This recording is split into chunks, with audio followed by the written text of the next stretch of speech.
Baik, pada video kali ini saya akan menjelaskan apa itu pemodelan dalam DSS. Sabarkan, Cok. Oh, nggak mau pakai Steril dulu, steril. tadi Paji. Sudah video keluar di buku ya. Tunggu, Kuak. Yang dulu, Kuak. Jangan suara. Apa suara? Baik, pada video kali ini saya akan menjelaskan peran pemodelan dalam DSS. Pemodelan dalam sistem pendukung keputusan atau DSS sangat penting untuk menggambarkan dan menganalisis hubungan antar variabel dalam suatu permasalahan. Ini membantu dalam pengambilan keputusan yang lebih baik. Terdapat beberapa jenis-jenis model dalam DSS. Yang pertama, model stas. Yang pertama, model statistik atau mencari keterkaitan variabel, misalnya melalui analisis regresi. Kemudian, kedua ada model finansial yang mengembangkan laporan pemasukan dan proyeksi data keuangan. Dan terakhir ada model optimasi. Ini menentukan pilihan terbaik dengan yang ketiga, model optimasi atau menentukan pilihan terbaik dengan pendekatan linear programming. Selanjutnya ada proses pemodelan dengan mengidentifikasi dan analisis. Pertama, mengidentifikasi masalah.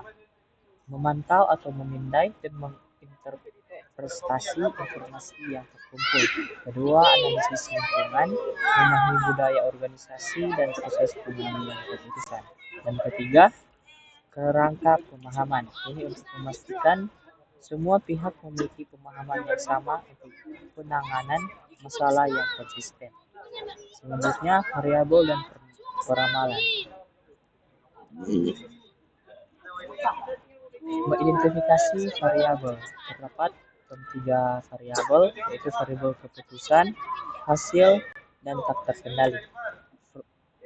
Forecasting sangat penting dalam DSS dirancang untuk memprediksi kondisi masa depan. Selanjutnya, model statis versus dinamis. Pada model statis, ini menggambarkan status peristiwa dalam satu interval waktu dengan asumsi stabilitas, seperti contoh laporan pendapatan tahunan.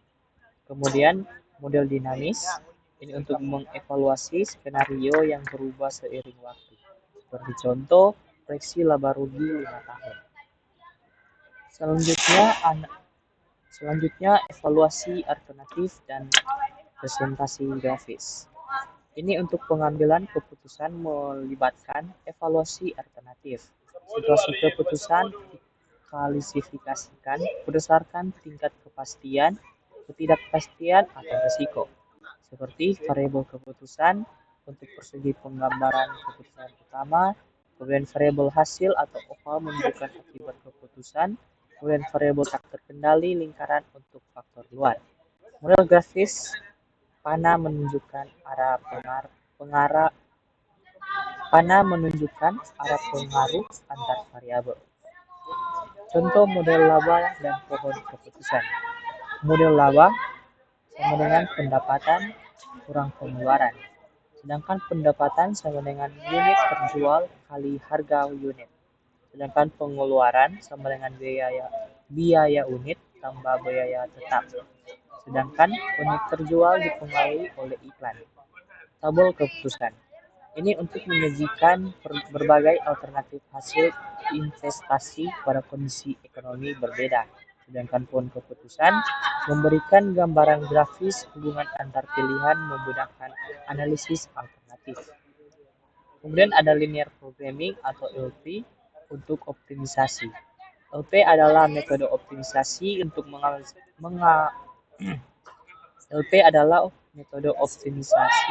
untuk mengalokasikan sumber daya terbatas seperti tenaga kerja, modal, atau mesin. Terdapat tiga, yaitu decision variable, nilai yang dicari untuk mencapai tujuan. Kemudian kedua, objective function atau menunjukkan tujuan seperti maksimal atau minimal. Dan ketiga itu constraints atau batasan yang harus dipenuhi. Simulasi atau eksperimen virtual. Simulasi adalah teknik untuk melakukan percobaan dengan komputer digital pada model dari suatu sistem manajemen. Ini bersifat deskriptif dari meniru kenyataan. Seperti contoh definisi kinerja, kemudian distribusi probabilitas, evaluasi hasil, dan angka acak. Belajar bisa melakukan eksperimen what if tanpa risiko dan biaya tinggi. Kemudian heuristik, solusi praktis. Pendekatan heuristik digunakan ketika masalah terlalu kompleks untuk optimisasi murni menghasilkan solusi yang cukup baik meskipun tidak selalu optimal. Kelebihan yaitu mudah dipahami, cepat diimplementasikan, hemat waktu.